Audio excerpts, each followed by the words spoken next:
During World War II, the United States launched Operation Hailstone, which sent 60 Japanese Navy ships to a watery grave in the lagoon around Truk.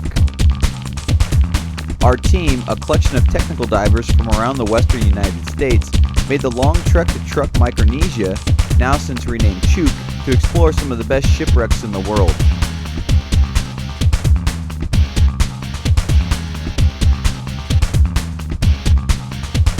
Our goal of the first 2 dives were to check out equipment. This was necessary as the plan for the rest of the week is to make long decompression dives down and into lesser visited areas on these shipwrecks where gear failure can mean the difference between life and death. After finishing the morning dives on the Fujikawa and the Yamagiri, the boat heads back to the Truck Stop Hotel, our base of operations, to begin preparation for our dive to the Shinkoku Maru.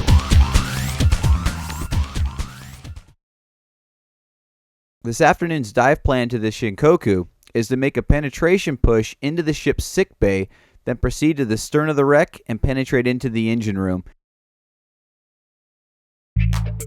Wreck penetration diving can be very dangerous. There have been many divers who have died going into shipwrecks without proper training and safety procedures.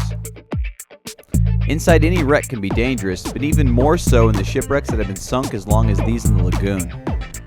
As the steel from the ship sits in salt water, rust forms and other materials deteriorate, forming a fine silt that when disturbed by a diver can turn once crystal clear visibility into pea soup. We'll have to be very careful swimming inside the shipwrecks so we don't cause a silt out. It's a dangerous condition during any dive, but especially during penetration. The silt out will turn our visibility to mere inches and we will no longer be able to tell up or down, or let alone how to get back to our exit.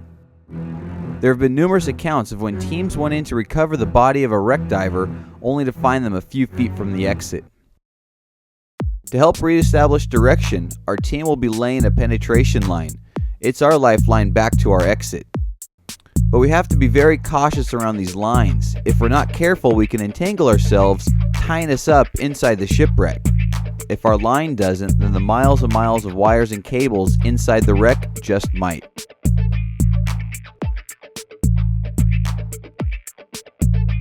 With so many possible hazards, proper training, techniques, and planning become imperative for the success and safety of the team.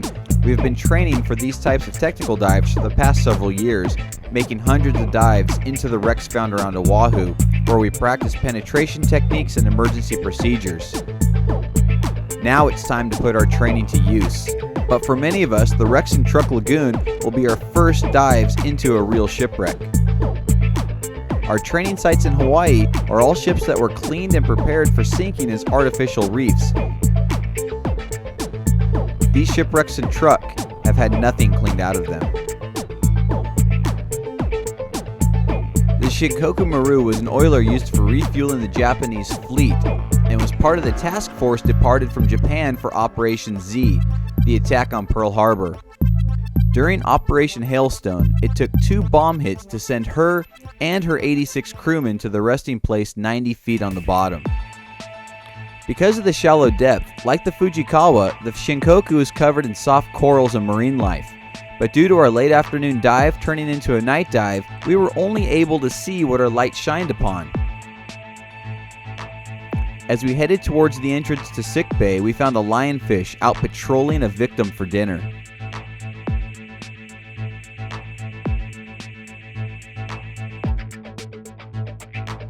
Inside the sick bay, we found green glass medical jars, and you get a feel for everyone's fear of chemical warfare. Gas masks are found throughout.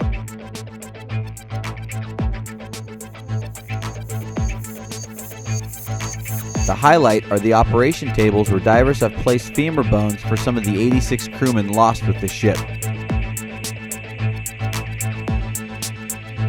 Adjacent to the sick bay are communal baths and urinals from the head. On schedule, Team 1 with myself and Joe head towards the stern of the ship into the engine room. After making the appropriate tie-off, Joe takes the lead and we try to find the repair shop where there's rumored to be more remains.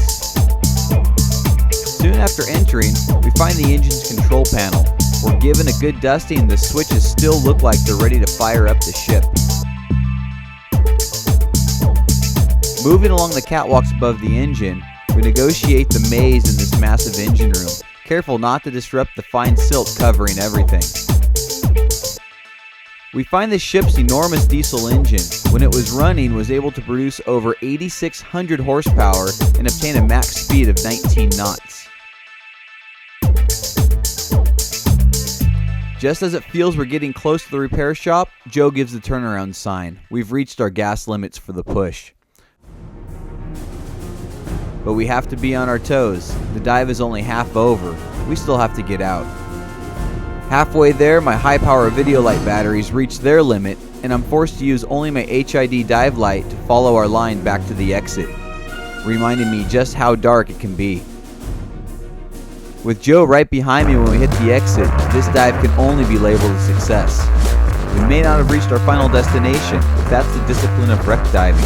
Sometimes you have to turn around when you're oh so close, but it's still a success, as everyone on the team made it back safely and is able to try again tomorrow. Too bad every team this week can't make that claim.